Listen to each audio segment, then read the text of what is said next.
दोस्तों, हमने अपने पिछले एपिसोड में देखा था कि हमारे एमसी एल्डर जाओ को बताता है कि मैंने सिर्फ लुई बुसाई को ही नहीं बल्कि मैंने एल्डर कुमू को भी मार दिया है। ये सुनने के बाद तो यंग मास्टर बहुत ही ज़्यादा घबरा जाता है और बोलता है क्या इसने एल्डर कुमू को भी मार दिया। और ये तभी बोलता है कि ये कैसे पॉसिबल हो सकता है।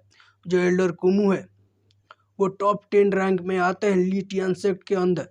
तभी ये सुनने के बाद उस बुड्ढे को दिखाया जाता है जो कि बहुत ही गुस्से में हमारे एमसी पर अटैक करते हुए बोलता है कि जो लोग भी हमारे सेट का मेंबर को मारते हैं उनको मार दिया जाता है और अब तुम्हें भी अपनी जान देना होगा वरना मैं खुद को मार लूंगा।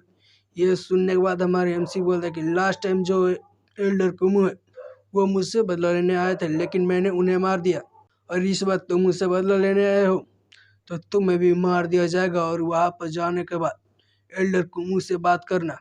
तभी इस एल्डर को दिखाया जाता है जो कि अपने मुट्ठी को तैयार करते हुए और उसमें एक बहुत ही खतरनाक अटैक तैयार करते हैं और हमारे एमसी पर मार देते हैं।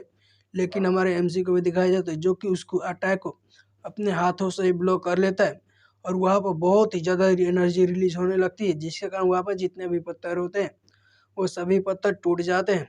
और तभी हमारे एमसी को दिखाया जाता है जो कि बोलता है कि ओहो तुम्हारे पास तो थोड़ी बहुत स्ट्रेंथ है।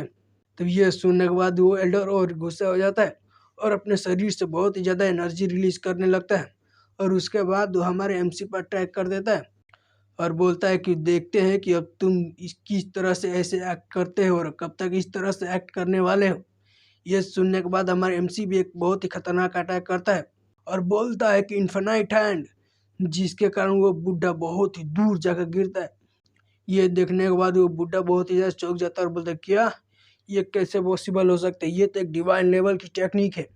जिसे सुनने के बाद हमारे एमसी उस बुड्ढे पर अटैक करते हुए बोलता है कि हाँ मेरे पास यही डिवाइन लेवल की टेक्निक नहीं है, मेरे पास एक और है। उसके बाद वो अपने अटैक को तैयार करता है जिससे एक बहुत ही बड़ा स्पिरिचुअल हैंड बन जाता है। वो हैंड उस बुड्ढे को क्रश करने के लिए आ रहा होता है। ये देखने के बाद वो बुड्ढा एक थंडर शील्ड को बना लेता है और जो हमारे एमसी का अटैक होता है उसका थंडर शील्ड से टकराता है और हमारे एमसी का अटैक उसके थंडर शील्ड को दबाने लगता है जिसके कारण उसका थंडर शील्ड में क्रैक आता है और कुछ देर बाद उसका जो थंडर शील्ड होता है वो भी टूट जाता है। ये देखने के बाद बुद्धा बहुत ही ज़्यादा डर जाता है लेकिन हमारा एमसी बोले कि अब बहुत ही ज़्यादा लेट हो चुका है और हमारा एमसी का जो हाथ होता है वो उस बुड्ढे को जाकर लग जाता है जिसके कारण बहुत ही बड़ा धमाका होता है। ये देखने के बाद तो यंग मास्टर भी बहुत ज़्यादा चौंक हो जाता है। तभी यंग मास्टर बोलता है कि ये कैसे हो सकता है, इसने तो एल्डर जाओ को भी डिफीट कर दिया है। तभी यंग मास्टर अपने मन ही मन में सोचता है कि भाई ये कौन है, इसके पास कितनी ज़्यादा टेरिफाइंग पावर है। ये देखने के बाद हमारा एमसी उस एल्डर के पास आता है और उसके सर को ज़मीन पर दे मारता है और उसके सर पर पैर रखते हुए बोलता है कि बताओ क्या तुम मुझसे अब रिवेंज लेना चाहते हो, क्या हम इसे और भी ज़्यादा कंटिन्यू करें। ये सुनने के बाद वो मास्टर बहुत ज़्यादा गुस्सा हो जाता है और बोलते है क्या तुम हमारे लिटियन सेक्ट से पंगा ले रहे हो, तुम अब देर तक जिंदा नहीं रहने वाले हो, हमारे लिटियन सेक्ट तुम्हें ढूंढ ढूंढ कर मारेगा। यह सुनने के बाद हमारा एमसी बहुत ही ज़्यादा गुस्सा हो जाता है और उसको सर को अपने पैर से दबाकर मार देता है और बोलता है कि तुम बहुत ही ज़्यादा नॉनसेंस बातें कर रहे हो। ये सब देखने के बाद हमारे जो पहली डिसेबल होती है उसके जितने भी फैमिली मेम्बर होते हैं बहुत ही ज़्यादा खुश हो जाते हैं और हमारी जो पहली डिसेबल होती है वो बोलते हैं कि जो मास्टर है बहुत ही ज़्यादा स्ट्रॉन्ग है, मैं इनको और भी ज़्यादा कई ज़्यादा बहुत ज़्यादा एडमायर करने लगी हूँ। तभी दोस्तों हमको हमारे सेकेंड डिसेबल को दिखाया जाता है जो कि अभी तक तो यहाँ पर नहीं थी लेकिन पता नहीं अब कहाँ से आ गई। लगता है कि जो राइटर है वो सस्ते नशे कर रहा है। तभी हमारी सेकेंड डिसेबल बोलती है कि मैं बहुत ही ज़्यादा ऑनर हूँ कि मैंने मास्टर को फॉलो करने का निश्चय लिया। तभी हमारे एमसी को दिखाया जाता है जो कि यंग मास्टर के पास जाता है और बोलता है कि अब बताओ भाई अब तुम्हारे साथ क्या किया जाए। तेरे साथ क्या होगा रे काली। ये सुनने के बाद तो जो यंग मास्टर होता है बहुत ज़्यादा घबरा जाता है और बोलता है कि मेरे ग्रैंडफादर को इमोर्टल झांग किया कहा जाता है, प्लीज़ उनके खातिर मुझे छोड़ दो, प्लीज़ मेरे जान को बख्श दो। ये सुनने के बाद हमारे एमसी उसको एक लात मारता है और बोलता है क्या मैं तुम्हें छोड़ दूँ, तुम मेरे डिसेबल के साथ अभी क्या कर रहे थे, तब तुमने क्यों नहीं सोचा कि तुम्हारे साथ भी कुछ ऐसा ही हो सकता है। तो ये देखने के बाद यंग मास्टर बहुत ज़्यादा घबरा जाता है और हमारा एमसी उसके सीने पर अपने पैर को रखते हुए बोलता है कि मैं तुम्हें माफ़ कर दूंगा, मैं तुम्हें 2 चांस देता हूँ जिसमें से तुम्हारी पहली चॉइस होने वाली है तुम खुद को मार लो और तुम्हारी दूसरी चॉइस होने वाली है, तो 3 दिन के अंदर जो तुम्हारी फैमिली के हाफ प्रॉपर्टी है उसे जाओ फैमिली को दे दो, वरना मैं तुम्हें मार दूंगा। ये सुनने के बाद यंग मास्टर बहुत ही जल्दी से बोलता है कि मैं दूसरे वाला को चुनता हूँ, मैं सेकंड चुनता हूँ। ये सुनने के बाद हमारे एमसी उसके हाथ को पकड़ते हुए बोलता है कि मैंने अपनी बात कभी फिनिश नहीं किया, और उसके हाथ को भी तोड़ देता है। ये देखने के बाद जो यंग मास्टर होता है दर्द से चिल्लाते हुए बोलता है कि मैंने तो सेकंड वाला चूज किया था। तभी हमारे एमसी बोलता है कि मैंने तुम्हें ये बोला था कि मैं तुमको जान से नहीं मारूंगा, लेकिन मैंने ये नहीं बोला था कि मैं तुम्हें पनिशमेंट भी नहीं दूंगा। और उसके बाद उससे बोलता है कि जल्दी से यहाँ भाग जाओ। तभी हमको यंग मास्टर को दिखाया जाता है जो कि दर्द के कारण बेहोश हो गया होता है। तभी दोस्तों हमको यंग मास्टर के लोगों को दिखाया जाता है जो कि बहुत ही ज़्यादा घबरा गए होते हैं, जिसमें से एक आदमी बोलता है कि हमारे यंग मास्टर बहुत ही ज़्यादा घायल हो चुका है। तभी दूसरा आदमी बोलता है कि अब हमें क्या करना चाहिए। तभी हमारे एमसी को दिखाया जाता है जो कि यंग मास्टर को पार करते हुए उन लोगों की तरफ आते हुए बोलता है कि अभी तुम लोग यहाँ क्या कर रहे हो, जल्दी से अपने यंग मास्टर को लो, यहाँ से चले जाओ, वरना तुम्हारे यंग मास्टर जल्दी ही मरने वाला है। ये सुनने के बाद तो वो लोग बहुत ही ज़्यादा घबरा जाते हैं और यंग मास्टर को जाकर उठाते हैं और बोलते हैं कि ठीक है अभी हम लोग यहाँ से जा रहे हैं। तभी हमको दिखाया जाता है हमारी साइकिल के फादर को जो कि बोलता है कि इमोर्टल झांग, मैं बहुत ही ज़्यादा ग्रेटफुल हूँ कि आपने आज हमारी मदद की। ये सुनने के बाद हमारे एमसी बोलते कि आप बहुत ही ज़्यादा पोलाइट हो रहे हैं, जो आप है वो हमारी डिसेबल की फादर है, इसलिए मेरा ड्यूटी बनता है कि मैं आप लोगों की मदद करूं। तभी हमको 3 घंटे का बाद का सीन दिखाया जाता है जो कि लीडियन सेक्ट का होता है, जहाँ पर 3 टोकन टूट गए होते हैं। और ये टोकन का टूटने का मतलब होता है कि वो आदमी मारा गया, जिसमें से पहला टोकन होता है एल्डर कुमू का, दूसरा टोकन होता है जाओ फेंग का, और तीसरा टोकन होता है ली बुसाई का। ये देखने के बाद तो वहाँ का सेक्ट मास्टर बहुत ही ज़्यादा गुस्सा हो जाता है, बोलता है कि डैम इट, हमारे 3 एल्डर मारे गए और हमने कुछ भी नहीं कर पाए। तभी एक एल्डर आता है और हमारे सेक्ट मास्टर को ग्रीट करते हुए बोलता है कि सेक्ट मास्टर, मैंने कुछ लोगों को इन्वेस्टिगेशन करने के लिए भेजा था और मुझे पता चला है कि सेम पर्सन ने ही इन तीनों को मारा है, और बताता है कि वो पर्सन और के नहीं, टियान यान सेट का एक पीक मास्टर है जिसका नाम जांग है। ये सुनने के बाद सेक्ट मास्टर बहुत ही ज़्यादा गुस्सा हो जाता है और अपने हाथ को टेबल पर मारते हुए बोलता है कि फिर से टियान यान सेट। तभी वो एल्डर हमारे सेक्ट मास्टर को बोलता है कि सेक्ट मास्टर, तियान यान सेक्ट 3 मेजर सेक्टर में सेक आता है, इसलिए हम उस पर डायरेक्टली अटैक नहीं कर सकते हैं, हमें कुछ बहुत ही खतरनाक प्लान बनाना होगा। तभी एक एल्डर बोलता है कि क्विंग, अब तुम्हारा क्या कहने का मतलब है। तभी वो क्विंग बोलता है कि 1 महीना बाद हम लोग मार्शल आर्ट कॉम्पिटिशन रख रहे हैं और उस कंपटीशन में बहुत ही बड़े बड़े लोग आने वाले हैं, वहाँ पर तियान सेक्ट भी आएगा। तो ये सुनने के बाद ये एल्डर बोलते हैं कि हाँ, मैं तुम्हारे प्लानिंग को समझ गया, जब वहाँ पर झांग आएगा तब तुम उस पर अटैक करने वाले हो। ये सुनने के बाद वो बोलते हैं तुम सही बोल रहे हो, अगर वो हमारे सेक्ट में एक बार आ गया तो वो यहाँ से दोबारा जिंदा नहीं जाएगा।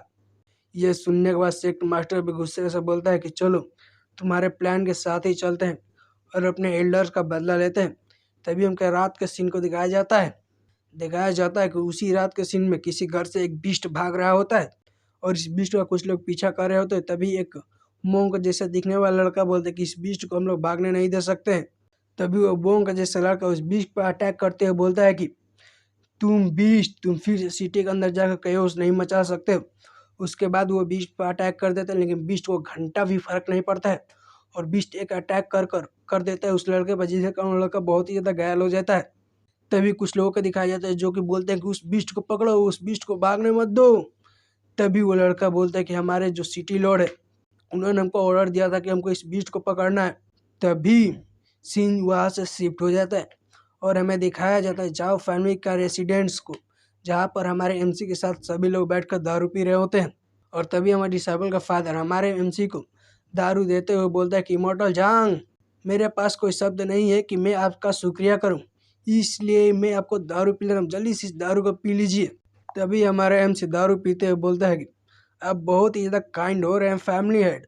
तभी दिखाया जाता है इसको दोनों डिसेबल को जो कि बारी बारी हमारे एमसी के कप में ड्रिंक डाल रही होती हैं, जहाँ पर पहली वाली डिसेबल हमारे एमसी के कप में ड्रिंक डालते हुए बोलते हैं कि मास्टर, आज आप अपने आज ज़्यादा बहुत ही हार्ड काम किया है, इसलिए स्पेशली मेरे फादर ने ये बैंक्वेट को आपके लिए प्रिपेयर किया है, इसलिए आपको ये दारू तो पीना ही होगा।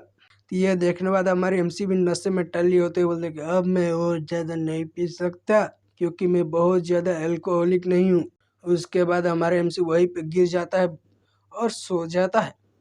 ये देखने के बाद हमारी फाइटी सवाल बोलती है कि अब मेरे मास्टर और ज़्यादा दारू को होल्ड बैक नहीं कर सकते हैं। तो ये देखने के बाद उसका फादर बोलता है कि बेटा ही जल्दी से अपने मास्टर को यहाँ से लेकर जाओ और रेस्ट रूम में आराम करवाओ। तभी उसकी बेटी बोलती है ठीक है फादर। तभी हमारे सेकेंड डिसेबल बोलते हैं कि मैं भी तुम्हारी मदद करती हूँ। और वे दोनों हमारे एमसी को रूम में ले जाने लगते हैं। तभी वो ले जाकर हमारे एमसी को बिस्तर पर सुला देते हैं और हमारे एमसी के हाथ से वो जिस कप में दारू पी रहा था वो कप नीचे गिर जाता है। और तभी फर्स्ट डिसेबल बोलती है कि भाई मास्टर कितने ज़्यादा हैवी है, मैं बहुत ही ज़्यादा एग्जॉस्ट हो चुके हैं। तभी दूसरी डिसेबल बोलती है कि तुम चुप रहो, मास्टर को डिस्टर्ब मत करो। तभी वो लोग यहाँ से जाने लगते हैं और पुलिस सर बोलते हैं कि हम लोग यहाँ से चुपचाप चले जाते हैं। तभी दिखाया जाता है कि हमारा एमसी अपने फर्स्ट डिसेबल का हाथ पकड़ कर अपने पास खींच लेता है और अपने से चिपकाते हुए बोलता है कि तुम प्लीज़ यहाँ से मत जाओ। तभी फर्स्ट डिसेबल बहुत ही ज़्यादा शर्मा जाती है और हमारे एमसी बोलता है कि चलो अब पीते हैं। तभी हमको हमारी थर्ड डिसेबल को दिखाई जाती है जो कि बोलती है जूनियर सिस्टर तुम मेरी मदद करो। ये देखने के बाद जूनियर सिस्टर भी बहुत ही अजीब मुंह बनाती है और बोलती है मैं आ रही हूँ। उसके बाद वो जैसे अपनी पहला पैर बढ़ाती है तो उसका पैर उसी ग्लास पर पड़ जाता है जिसके कारण उसका डिसबैलेंस होता है और वो सीधे हमारे एमसी के बाहों में गिर जाते हैं और हमारा एमसी अपने दोनों डिसेबल को अपने बाहों में भर लेता है और बोलता है कि मुझे और दारू चाहिए। और इतना बोलते हुए वो हमारी सेकेंड डिसेबल को किस करने जा ही रहा होता है। तो ये देखने के बाद हमारी सेकेंड डिसेबल बहुत ही ज़्यादा शर्मा जाती है और बोलते कि ओ नो हमारे जो मास्टर है वो कम्प्लीटली ड्रंक हो चुके हैं। तभी हमको दिखाया जाता है कि जिस रूम में हमारे एमसी सोया हुआ होता है उस रूम का दीवार टूटता है और उसी दीवार के अंदर से आता है वही बीस्ट, जिसे देखने के कारण हमारी दोनों डिसेबल बहुत ही ज़्यादा चौंक जाती है और वो बीस्ट को दिखाई जाते वो धीरे धीरे उन लोगों की तरफ आने लगता है। ये देखने के बाद हमारी फर्स्ट डिसेबल बोलती है भाई ये क्या चल रहा है, यहाँ पर ये डेमोनिक मॉन्स्टर कहाँ से आ गया। तभी वो बीस्ट को दिखाया जाता है जो कि एक बहुत ही खतरनाक अटैक तैयार करता है। ये देखने के बाद तो हमारी फर्स्ट डिसेबल बोलती है कि ये मॉन्स्टर हम लोगों पर अटैक करने वाला है। तो हमारी सेकेंड डिसेबल बोलती है कि हमें मास्टर को प्रोटेक्ट करना होगा। तभी वो मॉन्स्टर को दिखाया जाता है जो कि उन लोगों पर छलांग लगा देता है। तो ये देखने के बाद हमारी सेकेंड डिसेबल अपनी तलवार निकालते हुए बोलती है कि अब तुम मुझे देखो। और उसके बाद उस तलवार से उस मॉन्स्टर पर अटैक कर देते लेकिन वो मॉन्स्टर अपने हाथ से उस तलवार को रोक देता है। तो ये देखने के बाद हमारी सेकेंड डिसेबल भी अपने पंच में पावर जनरेट करते हुए बोलती है कि तभी हमारी सेकेंड डिसेबल बोलती है कि इस मॉन्स्टर को देखने से ऐसा लग रहा है कि ये थर्ड रैंक का मॉन्स्टर है तो हम लोग केयरलेसली काम नहीं कर सकते, हमें किसी भी हालात में अपने मास्टर को बचाना होगा इससे। तभी दिखाया जाता है कि हमारी फर्स्ट डिसेबल ने बहुत ही खतरनाक उस मॉन्स्टर पर अटैक कर देती है जिस कारण वो मॉन्स्टर भी पीछे चला जाता है। तभी सीन शिफ्ट होता है, हमें दिखाया जाता है कि उसी टकले बंदे को वो बोलता है कि जल्दी से चलो, उस डेमोनिक बीस्ट को हम लोग भागने नहीं दे सकते हैं। तभी दिखाया जाता है कि वो बीस्ट हमारी डिसेबल के अटैक के कारण वो छत को तोड़ते हुए बाहर आ जाता है। ये देखने के बाद तो यंग मास्टर बहुत ही ज़्यादा चौंक जाता है और बोलते हैं कि भाई यहाँ पे क्या चल रहा है। तभी दिखाया जाता है कि मैं दोनों डिसेबल उस रूम से बाहर आती हैं और अपने पोजीशन ले लेती हैं और वहाँ पर हमारी सेकेंड डिसेबल बोलती है कि हमने मॉन्स्टर को रेसिडेंट से बाहर ला दिया है। ये सुनने के बाद हमारी फर्स्ट डिसेबल बोलती है कि तब चलो इसको मार देते हैं। तो दिखाया जाता है कि वो जो मॉन्स्टर होता है वो इन लोगों की तरफ बढ़ने लगता है। तो ये देखने के बाद ये दोनों चौंक जाते हैं और दिखाया जाता है कि वो मॉन्स्टर कूद कर इन दोनों को पार कर देता है। ये देखने के बाद तो हमारी सेकेंड डिसेबल बोलते हैं कि ये अच्छा नहीं हुआ, ये हमारे तभी हमारे फर्स्ट डिसेबल बोलते हैं कि वो हमारे मास्टर की तरफ जा रहा है। तभी हमारी सेकेंड डिसेबल अपने हाथ में एक तलिस्मान को तैयार करती है और बोलती है कि हमें इसे अपने मास्टर को हार्म नहीं पहुंचाने दूंगी और उसी तलिस्मान से उस मॉन्स्टर पर अटैक कर देती है। और दिखाया जाता है कि वो मॉन्स्टर पर जब भी तलिस्मान लगता है तब हो जाता है ये चैप्टर खत्म और मिलते हैं कल एक और नए वीडियो में।